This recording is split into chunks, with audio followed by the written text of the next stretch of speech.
Welcome to Our College Your Voices. I'm your host, Kara Monroe. We are back today with an update on IvyConnect, the college's new CRM tool. We last heard from the IvyConnect team in episode 99, and I have one member of that team and a couple of new folks with us today. As we get closer to the launch of Release 1, it's time to check in again and get an update on progress. So let's meet our panel. First up is Sarah Cleveland. Hi, Sarah. Hello, Kara. How are you today? I'm good. How are you? I'm good. Tell us a little bit about what you do here at the college. All right. So I am the Assistant Vice President for Enrollment Strategy at the college. I help support all of our campuses across the state. Excellent. And next up is Matt Etchison. Hi, Matt. Good morning, Kara. And could you tell us a little bit about what you do at the college to remind folks? Sure. I'm the Chief Information Officer, responsible for a very large team of IT professionals, approaching almost 200 people statewide, providing technology services and solutions to the college and our students.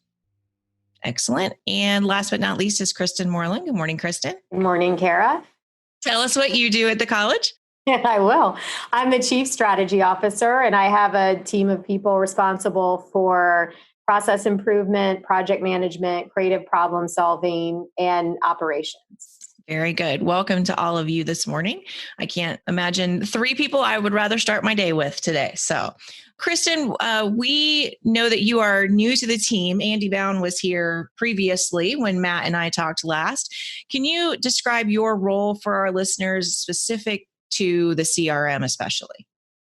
The CRM, I have a personal interest in the CRM because I spent 5 years in IT at Ivy Tech before I came to the president's office and really saw the need for a CRM for our system.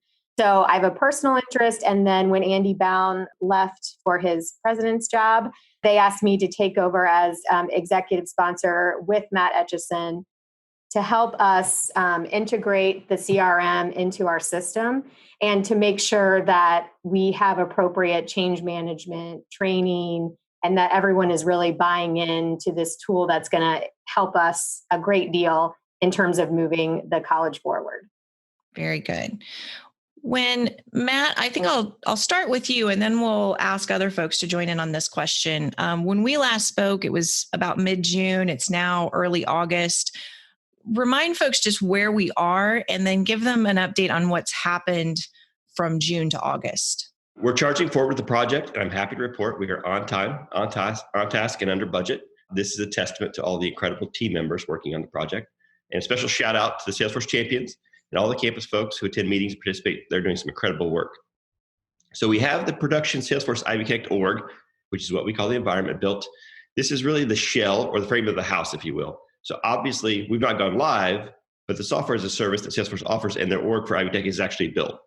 We also have what's called multiple sandbox environments. So if you've heard the term sandbox, a sandbox is a copy of the production environment. So this is where we build things, we write code, we break things, and then we test and verify what we actually are building. So when our work is code complete for this first phase, we will move all that into that production org into early to mid-September. We are on our third and final sprint, so we have 2 sprints behind us. So that should give some perspective of where we are on how far we've come along the project. A sprint, if you're not familiar with Agile, is kind of a time-boxed iteration of a software development cycle. So think of it as like a month-long amount of work where you write code, you build features, and then you deploy the software. So Salesforce has a vast suite of complementary enterprise applications. One of the biggest of those is actually Marketing Cloud. So if you've heard Marketing Cloud, it's formerly ExactTarget, based here in Indianapolis. So that is actually the reason we have a Salesforce tower here in Indy. And much of the Salesforce Marketing Cloud Salesforce team actually works out of that tower. So Jeff Fancher and his team from Ivy Tech are doing great work in Marketing Cloud, and they're building out that functionality for the marketing department. One of the biggest and most visible things we're building is the application to apply to the college. So we currently have 14 or so different ways that you can apply to the college. We're consolidating that down to 1, but with 14 options. So it's far easier to have 14 options on 1 page than 1 option on 14 pages. The great thing is we're partnering with a tech company called Form Assembly out of Bloomington and using their tools that layer on top of the Salesforce integration to capture all the applicants' data. Awesome. So you mentioned that we're rebuilding the application. So that means that team members and enrollment are going to be sort of the first users of the CRM, and they're going to be getting training shortly. So how is that training going to be conducted and who should attend? I can take that one, Kara. So we have asked many people across the college, including change agents, our Salesforce champions, and others, our facilitators, others who have an interest in being trainers, to be train the trainers. So we will be having a 2-day session in early August where we train the trainers, and then we will deploy them statewide to do that training. So with COVID and the way that we're operating now, those will be virtual. And we will be scheduling those soon. I'm not exactly sure how the schedule is going to look, but there will be a lot of different options for people to be able to choose what works best for their schedule. And we are obviously going into a high volume time with fall semester starting. If folks for some reason can't attend the training right now, but want to later, will they have more opportunities available in the future? There will be more opportunities. It's going to have to be ongoing. And Matt can jump in here, but my understanding is that Salesforce is updated quite frequently. And so things are going to change in terms of the way that we interact with it, maybe a little bit at a time. There might be a big change. And so we'll constantly have to be doing training. We'll also be recording those trainings so that if there's you don't have the opportunity to attend, in person or virtually in person, then you'll be able to watch the video and be trained that way. And also, Matt could probably chime in about the ease of use of Salesforce. So we're hoping that a lot of training isn't required in terms of bringing people up to speed with how to actually use the system. Yeah, to Kristen's point, Salesforce is a very, very easy and intuitive user interface. Works well for most people. It's very natural flow of things. Well, by recording the trainings too, it helps us onboard new employees to the Salesforce environment so they can refer to those trainings when they come in to the college. Excellent. Sarah, this obviously being part of the enrollment application falls very squarely in your realm of responsibility. What are you most looking forward to about the CRM? And what do you think folks at the campuses are going to find useful and most exciting about this? Oh, Kara, there are so many things to look forward to. Currently, as Matt said, there are about 14 ways this person can enter the college. And so just reducing down to one point of entry for everyone will reduce a ton of confusion, miscommunication across all student types. If you're currently using Radius, you'll find it much easier to find the people you need to talk to and track your leads, communicate with your prospects. The reporting will be so much better. The integration with Banner will be worlds better and much more frequent. So it'll be almost close to real time.